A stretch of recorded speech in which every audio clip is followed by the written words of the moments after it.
Riders, fans, welcome.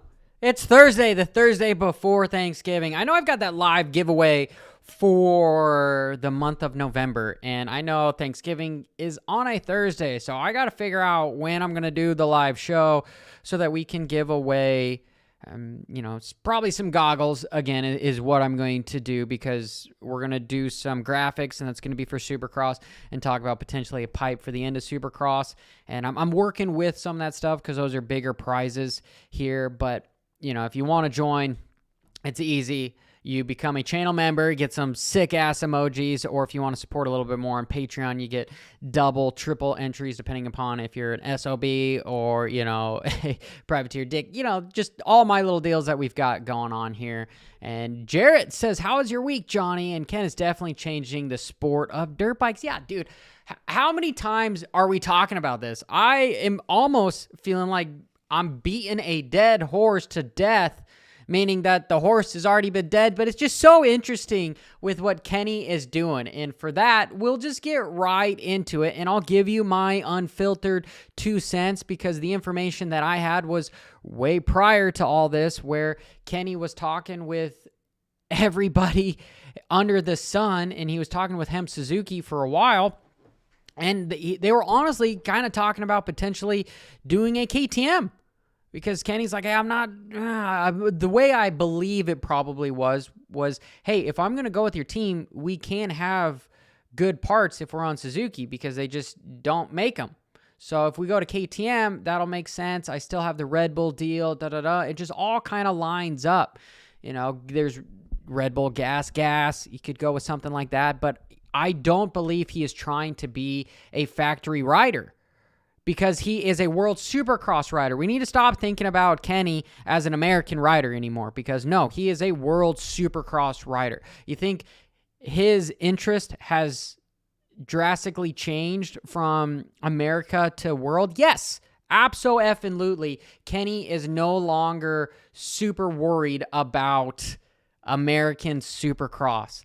He has transitioned to the new series, which is smart. He's innovating. He's 28 years old. He's kind of on his way out. Not many guys can be the Justin Brayton, John Dowds that can be well into their 40s, Mike Brown, where they're still competitive at an older age. It's just not going to happen. Kenny's going to retire here soon, and he's going out with a bang. And I absolutely love it. I abso-effing-lutely love what Kenny is doing for the sport. He is going to hop on a privateer team, and he's going to turn heads.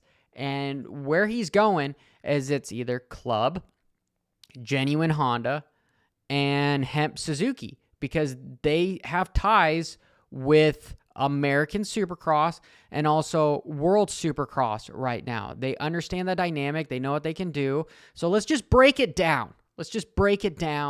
To what makes the most logical sense. Let's go into Kenny's head, without being anything else with agents telling him one way or blah, blah, blah. First and foremost, we need the money, right? He's one of the best riders in the world. Therefore, he should be getting the money. Let's not say he's doing it for the love of the sport, blah, blah, blah. All that shit is just bullshit, right? These riders, a lot of them race for the money.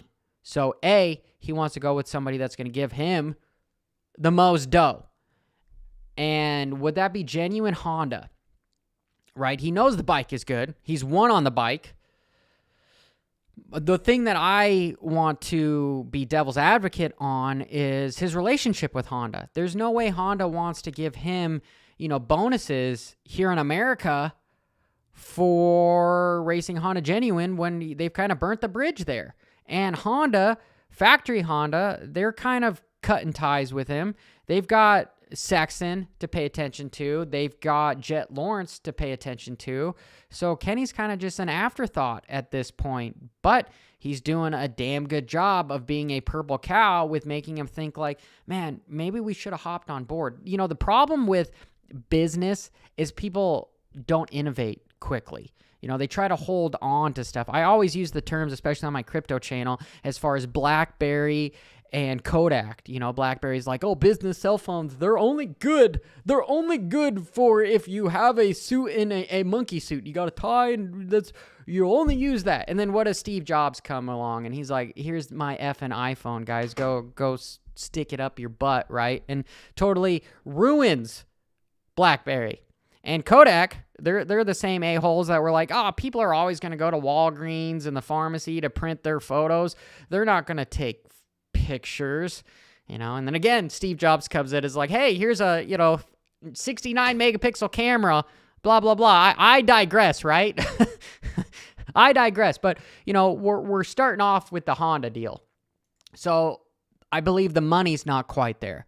My personal speculation is the money isn't quite there. And truthfully, if you're continuing with being that purple cow, why would you go back to Honda? It makes you look kind of like, all right, yeah, I guess he's going with Honda, but here in America, and if he doesn't perform well because it's firepower Honda, it's like, well, Kenny, if you would have just been on a factory team, would have been a lot better.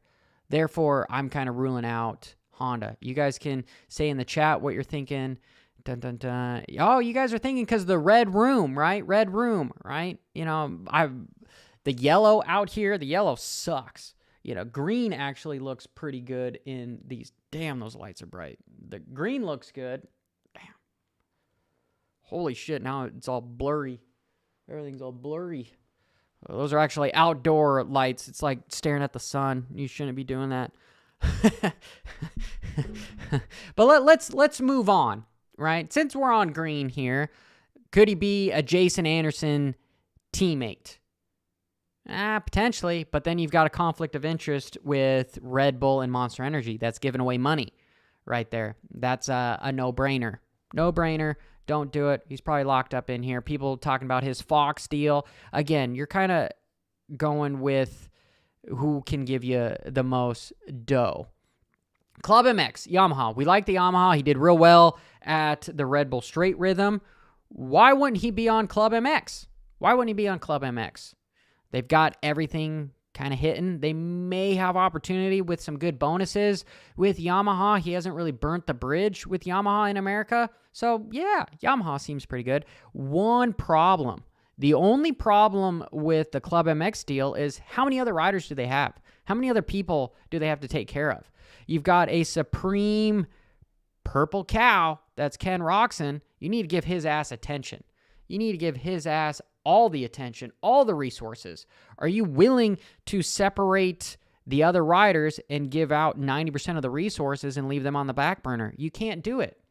And therefore, Kenny, business-wise, I'd be telling his ass, no, you need to be the primary number one moving for just the superstar on the team.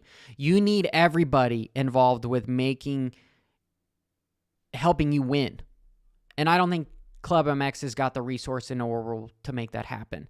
So I believe that deal is stuck in the mud. I don't think he'll be on a Yamaha. As much as we want to see him on a Weed Whacker, I don't believe it's the smartest choice for him. And you guys know where that leaves. You know where that leaves. Do I need to move my mouse? Nah. I need the Jeopardy music over here. What the hell am I saying? Do we get the 2016 Ken Roczen back? Ken Roczen on a Suzuki. Makes the most amount of sense. Makes the absolute most amount of sense. I can't believe I'm saying that. Kenny on a Suzuki, marketing-wise, boom. You're continuing transforming the sport because you're doing the Dungey thing. What Dungey did with KTM. How many of us were like, Dungey, what are you doing? What are you doing? You can beat Stewart. Why are you leaving Suzuki? Why are you going to KTM? Like, no, career ending. And then we all know what happened to Dungey. He was the diesel. He's the effing man. Guy that could take down everybody as long as the series was long enough. Didn't have to be the fastest guy. He could just withstand the pain and make it happen. This is one of those moments for Kenny to revitalize Suzuki and the attention. And again, guys, we live in an era of clicks is currency. And what has Kenny been getting? He's been getting the effing clicks. This dude has been getting the effing clicks. Effing clicks. And again, how did Twisted Tea Hemp Suzuki pull a sponsor like Progressive? Let's think about that. This is Geico Honda 2.0 is what this is. Geico Honda 2.0. Progressive, huge insurance company. I hope they actually help people and not decline claims. So anybody out there that you've got a claim with Progressive and they decline it, I feel bad for you. But, again, well, we're getting off topic here. I want to use that word. You guys know what word that is. I digress. Yes, for everybody out in the chat that says I use that word too effing much, I also cuss too effing much, and I look like an idiot too often as well. But think about this. How did this team get a big sponsor like Progressive? Kenny, Progressive. Kenny, without Kenny, no Progressive. With Kenny, Progressive, right? I feel like you don't have to be an evil genius to say that. And he's been talking with Hemp Suzuki for a while now, a long time, 4 or 5 months. He's been talking with it. And what did I say at the beginning of this? I said, it's got to make financial sense. Well, here's a big sponsor coming on board. Geico Honda 2.0. Geico Honda 2.0 is what this is. Is that going to enable them to potentially do the same thing? Abso-effing-lutely. Abso-effing-lutely. Marketing, right? You've got marketing in check, okay? Everyone thinks Suzuki is dead. Everyone is going to tune in because you've got one of the best riders and you've got the shittiest motorcycle, right? That right there is a double negative. You want to see what happens for that. Therefore, number 3 comes involved. I'm trying not to flip you guys off here. Number 3 is you pay the man. He gets a bunch of money from signing this deal. He's got a World Supercross gig that he can maintain, right? That's also a big win for him. And you've got a rider like Kenny. You think that he can't level up a team like Hemp Suzuki to where he's bringing more inside information and more relationships to this team? Because this is an opportunity for Suzuki, at least this privateer Suzuki, to be now a almost factory team, like a star Yamaha.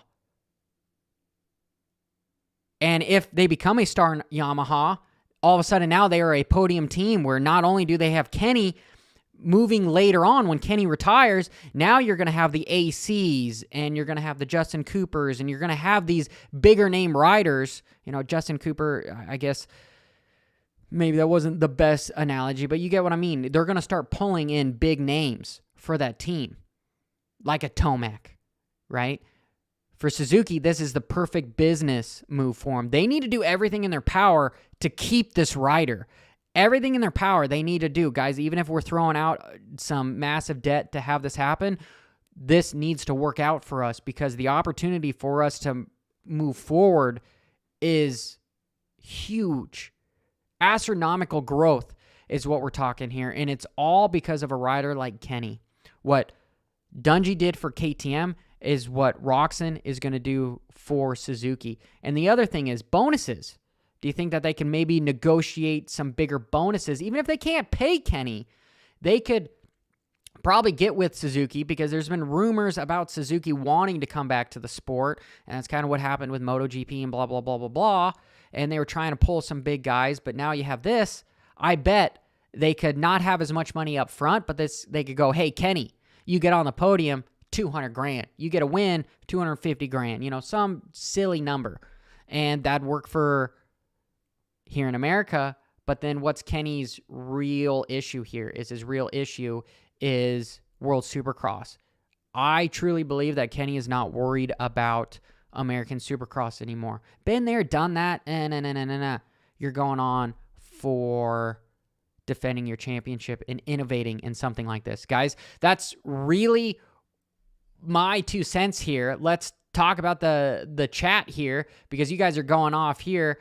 You guys are saying, hey, buying a couple Bitcoin during this tin for cool off. Oh my God, don't get me started on crypto. Guys, do not get me started on crypto, because everyone in the chat and everybody here is going to leave because they're saying it's fool's gold. It's nothing happening. But I'm going, amen, brother. I am trying to figure out how I can buy more Bitcoin somehow. This is such an amazing opportunity. The world is going to shit, right? But there's a saying, in the midst of chaos, there is opportunity.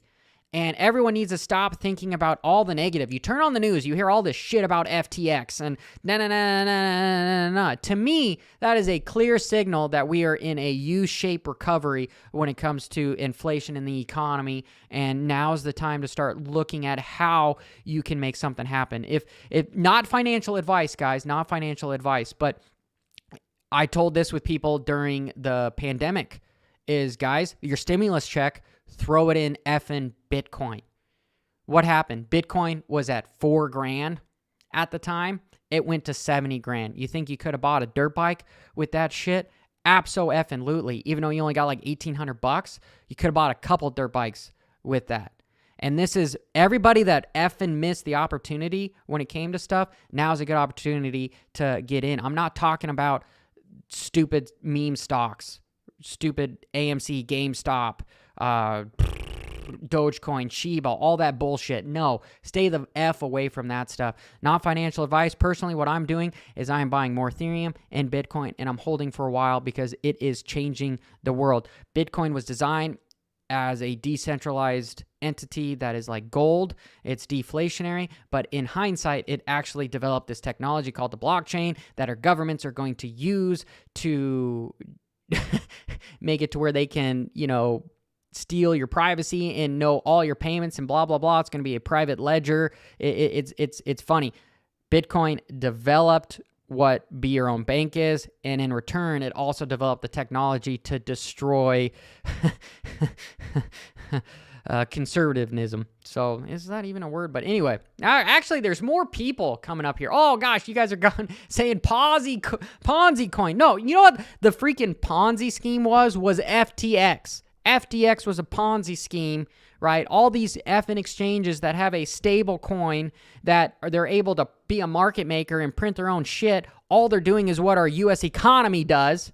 Our U.S. economy says, hey, I'm a big bank. I'm Chase Bank. You want a dirt bike? Cool. I'm going to take Johnny Hopper's money out of his bank account, and I'm going to lend it to you at 9%. You go buy that dirt bike, and this guy wants a mortgage. We're going to take his money too and put it in there. You have a promise to pay when your money's in a damn bank. And if they go insolvent, they've got the U.S. Treasury, which is just the giant FTT coin of the monetary system of the United States government, where they can bail you out and keep printing effing stuff. That's all FTX was doing, is they were using in a smaller scale what the United States does. And they got caught because with crypto and stocks going down, nobody has enough money. They're pulling money out. So therefore, you've got less Peters to rob to pay Paul because you got less customers. It was clear as day. There needs to be more regulation. And I'm telling you guys right now, with cryptocurrency,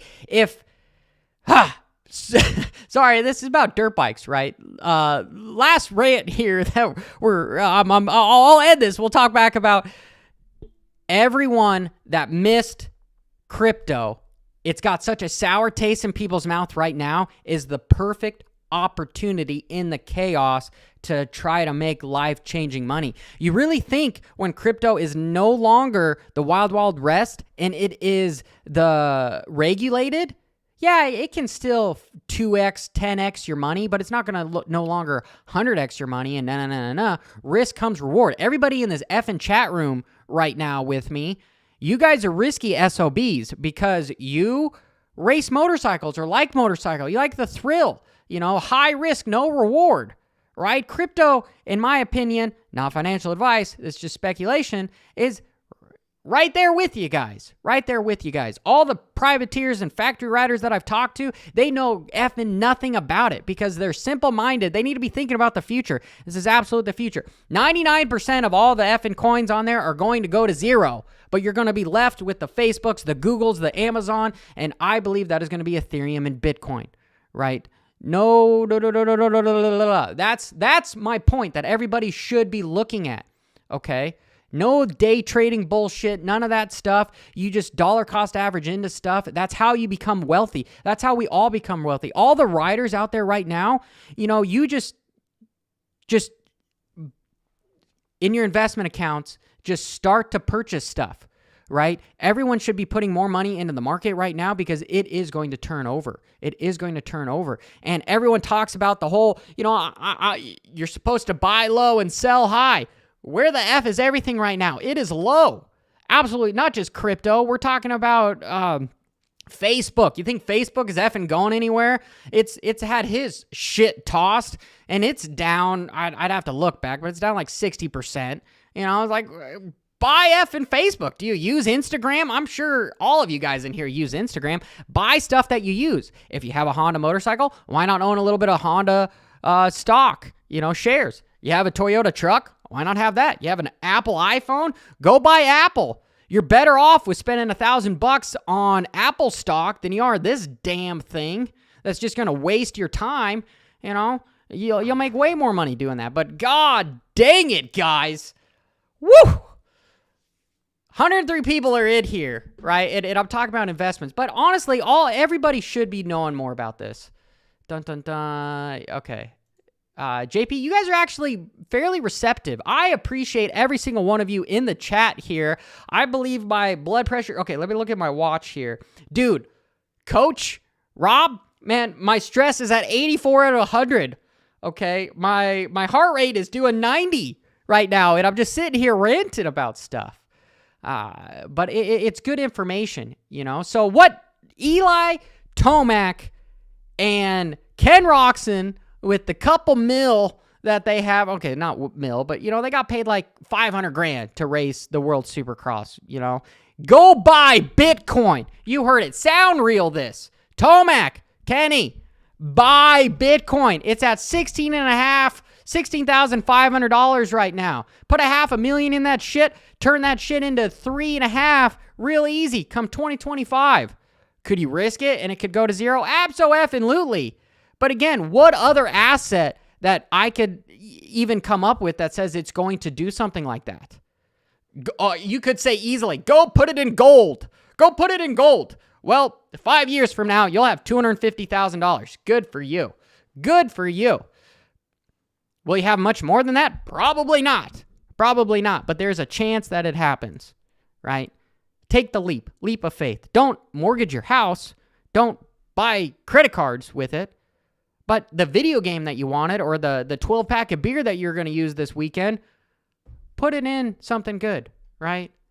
All right. I can't believe you guys are still here. I can't believe you guys are still here because we're not even talking about motorcycle racing. Yeah. Dun, dun, dun. All right, let's... Kenny goes to Suzuki. I'm getting stocks. We'll see. I truly believe that Kenny should go to Suzuki again. Right? Again. I hope you guys learned something here because that's what I'm trying to do. I'm trying to help.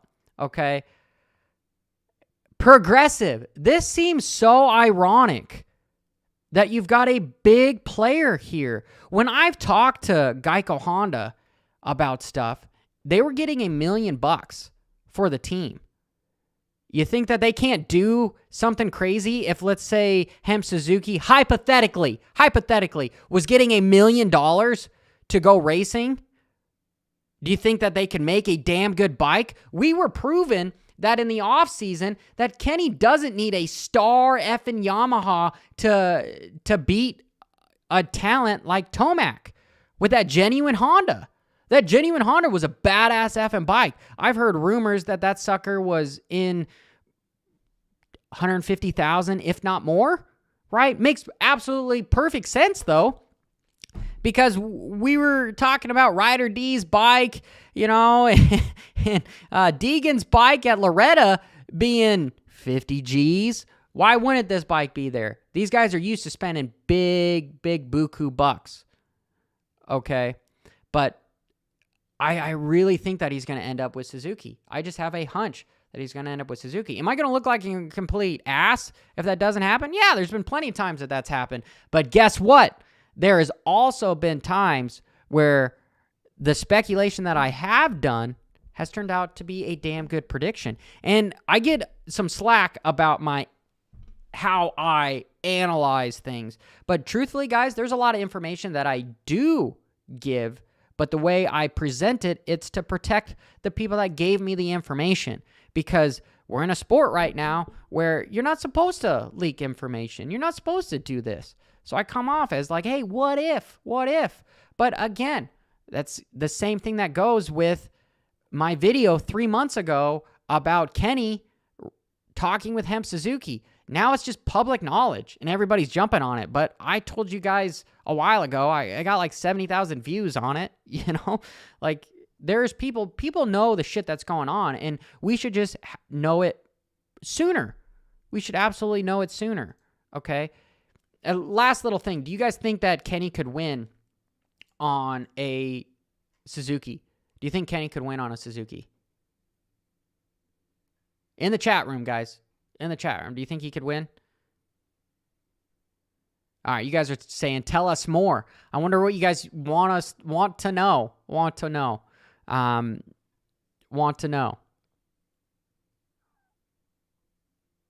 Hey, WD's in the chat. What's up, man? 94 for Triumph. That'd be sweet. Roczen should ride Beta. Yeah, well, if the money is right. But I don't think that would be as smart for him to ride Beta. Okay, you guys are thinking he could win on anything. You guys think he can win on anything. Alta. Yeah, potentially. Oh, you guys want me to talk more Bitcoin. A1 winner. Oh, we've got another prediction in here that he's the Anaheim 1 winner. Okay, talking a little bit about Supercross. So I said that Kenny, right, he is focused on World Supercross, which makes perfect sense. I believe it aligns with his career and what's going. He's been here for a while, and it's time to move on and innovate. Open up new opportunities, make some more money, do that kind of thing. Been here, done that, blah, blah, blah, blah, blah. And in Paris Supercross, Kenny was racing Tomac hard and was incredibly aggressive.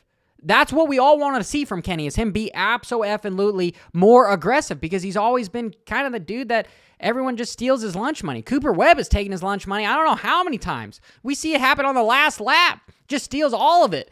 And it just so happens that lunch money being, 6 figures. How would you like being passed on, the last corner of the last lap and you lose your giant bonus because here's some asshole comes in and just, basically just T-bones you and takes all your marbles. It's a bummer.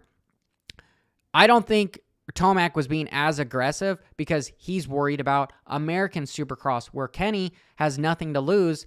And now he's focused on World Supercross. Completely two different dynamics, right? We can already see the drama going. If Kenny doesn't perform well in Supercross, midway through, I believe we're going to see him tone it back. Because he's going to try to play it safe for World Supercross. If Kenny is starting to win races, yeah, he's going to throw a little bit more on the line because he probably has some bonuses from Suzuki that's going to financially help him if he continues to push that hard. Risk versus reward, right? A lot of privateers have all risk and no effing reward. But you got to start thinking of like a factory rider where you've got all the bonuses on. So somebody like a Barsha that T-bones Malcolm or Jason Anderson to get on the podium, right? Risk is up with making a move like that. Reward is exponential because of the bonuses from Gas. Just plain and simple. Again, you don't have to be an evil scientist to realize that this is the reason why I don't ever talk or not, I ever feel negative about riders, because this is math all to me. And 99% of everybody in this chat would do the same, right? If you were to just, I'm just going to go brake check this guy real quick, but I'm going to deposit a $150,000 check. You would feel more like a dipshit if you were in the back of your trailer or whatever going, oh man, you know, like I was such a good human being that I didn't bump into that guy. You're going to feel dumb because you had so much money on the line.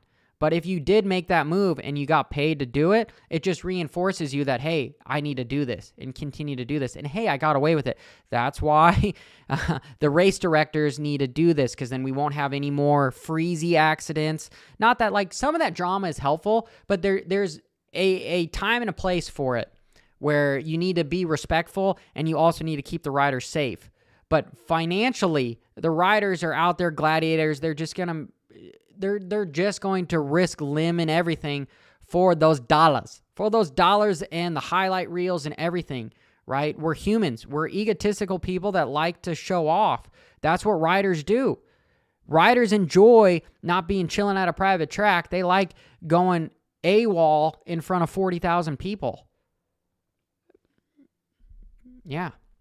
Hot Wheels. You guys are thinking Hot Wheels. Roczen on Spitfire, Suzuki, or Kawasaki. Roczen, Great Western Bank, Kawasaki. Answer when the last Suzuki to win the 450 class in American Supercross. I almost want to say it was Kenny. In 2016 was the last dude to really do anything for him, right? He was dominant on Suzuki, absolutely dominant. Roczen on Pepsi Honda. Yves Vars is riding coach.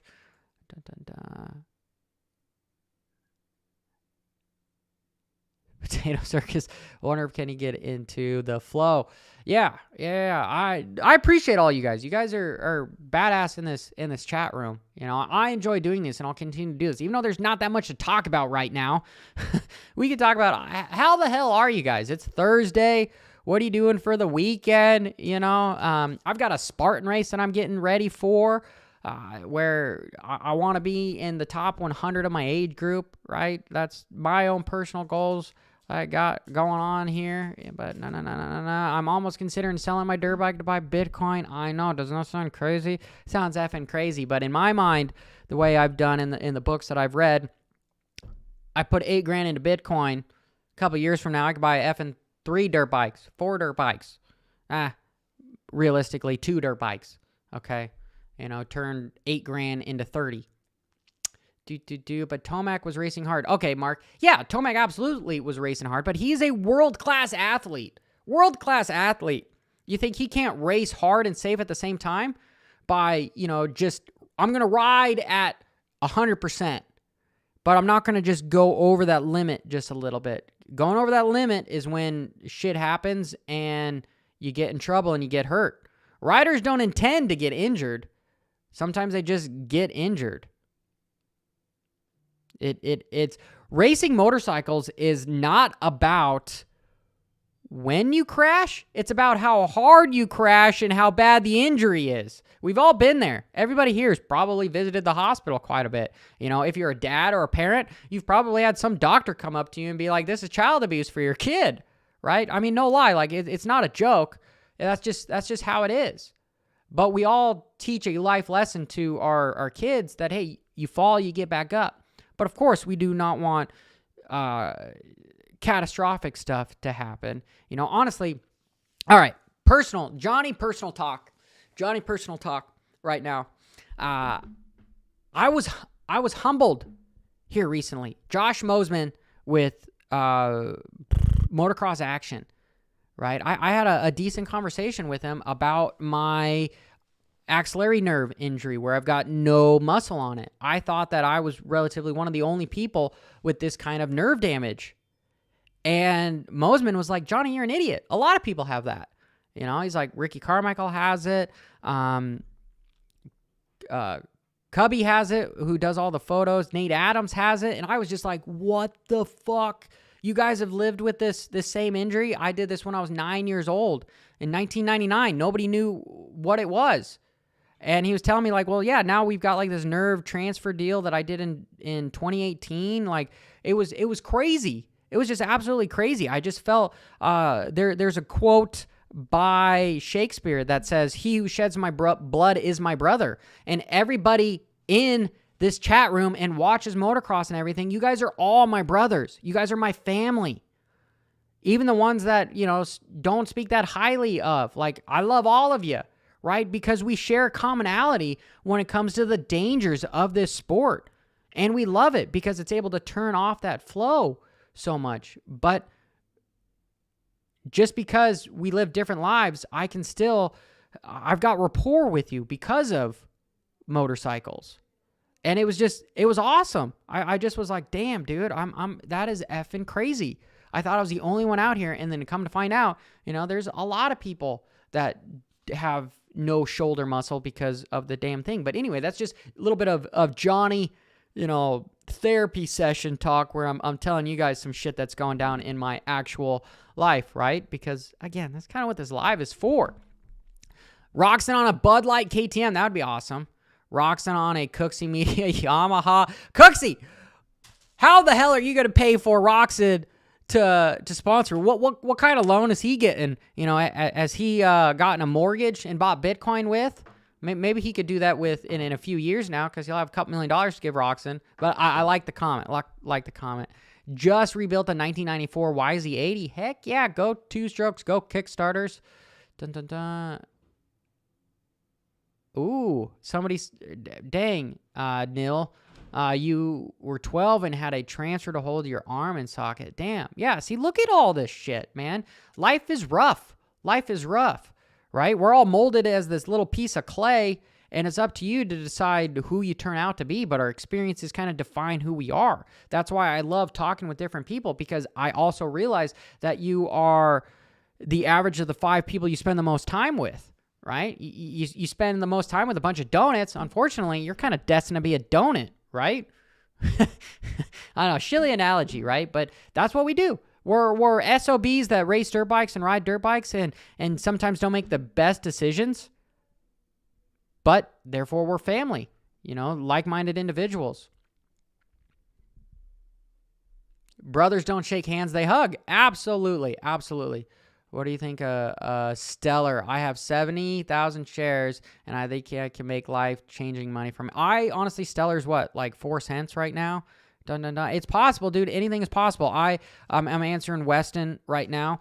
Stellar is potentially one of those ISO-compliant coins that could be a form of a payment system, right? Incredibly risky to see if it's going to stay around for a long time, but it could.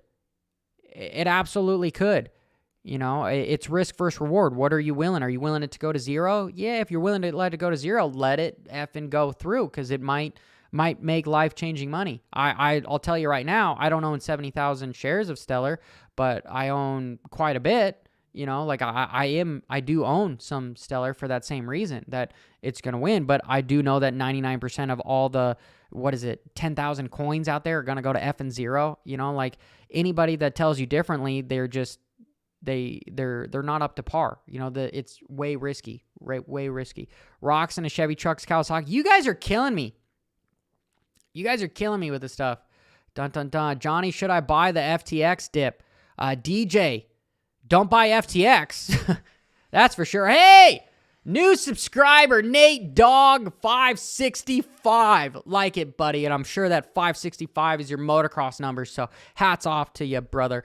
Small little question, what they were saying about buy the dip. There's difference. Risk analysis, your own personal opinion. I don't know what you have, what you're willing to lose. But if it was me, right, personally, myself, I said this earlier, about 20 minutes ago. In the midst of chaos, there's opportunity. What's the chaos happening right now? Everybody and their grandma is talking about this billionaire pedophile, Sam Bankman-Fried, who crashed FTX. He's a billionaire nerd, not a smart guy. I don't know how much more I could diss the dude, but it's created a giant flash crash and stuff. $8 billion wiped from crypto. Should really only be 8% drop and everything, but it's more of a 30% because everybody is psychological. They would rather not lose money than think of anything else, right? So my opinion is you do your own research. You look at things that are going to stay around for the longevity of stuff that's life-changing. How many times have people throughout time said that, oh, the cell phones, you can't, cell phone, are you kidding me? I'm going to write a letter. I'm not going to talk to somebody on the cell phone. No way, we're going to talk face-to-face. That's not how you conduct business. 15 years go by. Everybody uses cell phones, right? Oh, this MySpace, I'm not going to text somebody when I can just call them. Who does business texting? You'd much rather get a text to make an appointment than talk to somebody on the freaking phone, right? And then it goes even further. Oh, I'm never going to use the internet for business. It's going to crap. Nobody's going to do that. I'm going to go to work every day. Now everybody kind of wants to have a job that works from home on the internet. It's not hard to say that history has a way of rhyming, not necessarily repeating itself.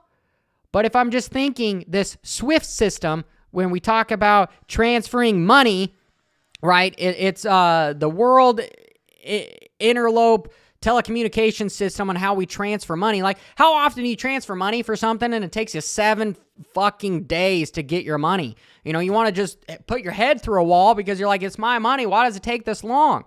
It was developed in the 70s. All the banks use it, but now we're coming out with a new system, which is just finance 2.0. That's all crypto is, right? We're not trying to just swap the boat. Everybody's going to use Bitcoin for payment. No, that's bullshit. Absolute bullshit. Okay, it's the technology behind it, the blockchain, which is going to transform how people do business. Plain and simple. Same thing with this e-bike bullshit. Everybody's going, oh, I'm not going to effing buy an e-bike because two-strokes kick fucking ass. No! You're thinking wrong. You're thinking too simple-minded. E-bikes are here to stay. They are transforming. People just haven't caught up with the times yet. Because it's going to take a little while. You got to have FMF. You got to have all these other places be like, okay, how do we innovate into this system? If I was just a machine building company, I'd be flipping the F out. Because I'm like, how can I innovate to have this new emerging market of e-bikes come in to where I can still profit off of it? Because once the motor kind of dies, so does my company. It goes down. So everybody out there that's not a gear company but makes pistons or cams or whatever, they need to be thinking about what they can do for this revolution because it's happening.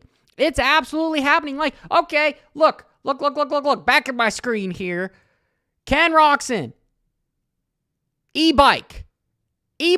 This is the start. If this was ever a signal that this shit is going on, do you think Stark paid him?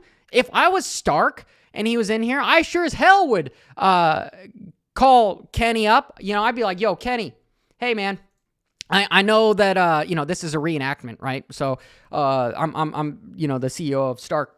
Kenny, yeah, congratulations, but that's not why I'm talking to you. Yeah, I know you're the effing man. Like, I get it. Cool. Man, this guy thinks a lot of himself. Okay, what do you say, 20 grand? Can I have you show up here for 20 grand and ride this little bike? You could maybe throw an Instagram post out there saying how effing cool that was.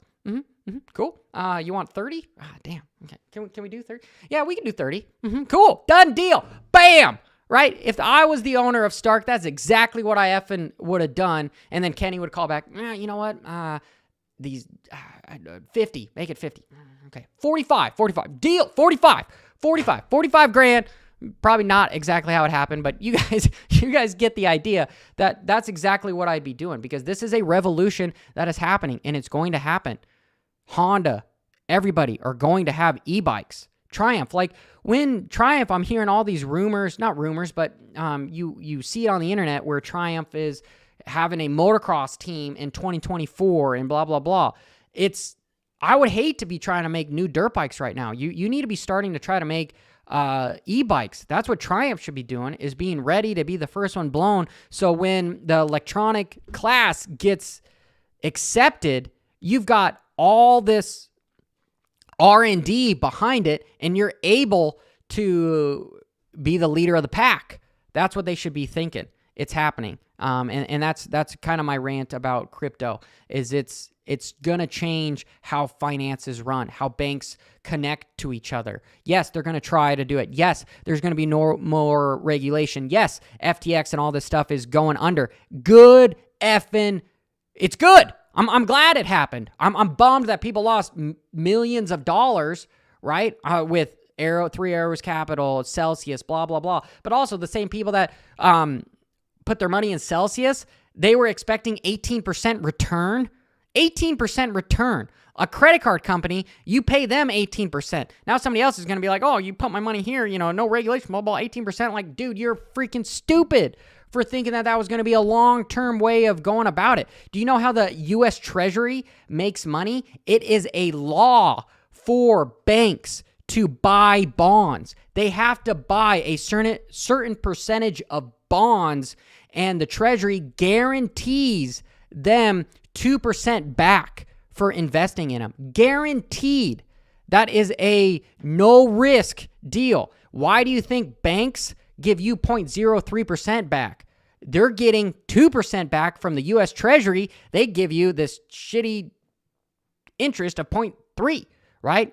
And cryptocurrency is going to come along and be like, hey, guys, we can offer you 1 to 2% and still have it blows my mind how people don't understand that there's an opportunity right in front of them, that yes, there's risk involved, but there's always risk involved. Do you think there's risk in hitting a set of whoops, hitting a triple? Oh, effing yeah, there's risk. Absolutely. Anything worth accomplishing comes with risk. Even Kenny picking a team. Do you guys like how I'm switching this up, where I'm talking about like my alter egos here between Johnny Crypto and Moto, right? Dun dun dun. Super digression. Money don't grow on trees. Yes, Chris, absolutely money doesn't grow on trees. What do you think Bitcoin is? It's deflationary. Only 21 million around. Never going to happen again. Ethereum is becoming deflationary in a year. How it sends transactions, it burns its own coin for it. Ethereum is the road work to everything, right? We talk about the metaverse and all this stuff. Like, eventually people are going to be doing business online in a simulation. Yeah, I'm a crazy motherfucker that thinks about this stuff, but I read way too much. I spend a lot of my time, by myself reading stupid books about, theoretical physics and thermodynamics and finance and bullshit, right? Because I'm an effing dumbass that talks shit on the internet about motorcycle racing too. But hey, we are making a change, and I think I'm going to get demonetized because you're getting way too much of unfiltered right now. Way too much unfiltered. Dun, dun, dun. Mark, how does that work? Right? You guys are wondering. Well, the U.S. Bank Treasury, when they come in a problem, they just print more, right? That's growing money on trees. When you own the printer, you control everything. That's how we get inflation. It's all crap. If the U.S. economy never printed more, a dirt bike would still be $4,000, right? Total crap. Total crap. All right, guys. I think Kenny's going to be on a Suzuki, right? Suzuki. Oh, and why I'm not on yellow here, I guess that's kind of yellow, but that's actually my color yellow. Whoa. That looks more yellow, but that's really the yellow. It doesn't even look good. Yeah, that's crap. The red looks, whoa, much better. Dude, okay, I looked at the light too long. My eyes are burning. Okay, guys, I appreciate every single one of you guys for hanging in there, talking to me about this stuff. And if we learned anything from here, is we do a little bit of research and also some speculation on, is Kenny going to be on a Suzuki? I think it's going to be on a Suzuki. Absolutely on a Suzuki. You should do a show on all this stuff. Guys, if you want more of my finance stuff, it's Johnny Crypto. All right. Mark is saying I should talk more about this stuff, right? But all right. I'm toning it down a notch. Actually, I can't tone it down because we got to go ninth. I almost forgot. I've been toning it down a little bit on my edits, right, when it comes to the brops. But the live show, we got to do brop for the live show. We're live. How many people can go brop in the channel? I want to see a lot of brops. Okay, my chat is actually like 30%, 30 seconds delayed compared to what I'm actually speaking about. So I'm just going to digress a little bit longer and just use stupid words to continue to go so that we can have a lot of brops in the channel, in the chat. You guys going to keep it WFO into the weekend, into the effing weekend. We're going to drop the valves, blow the gaskets. You know, the bike's jetted all wrong. You know, we're going to almost miss a shift because we're going to be ninth gear pinned. Bro!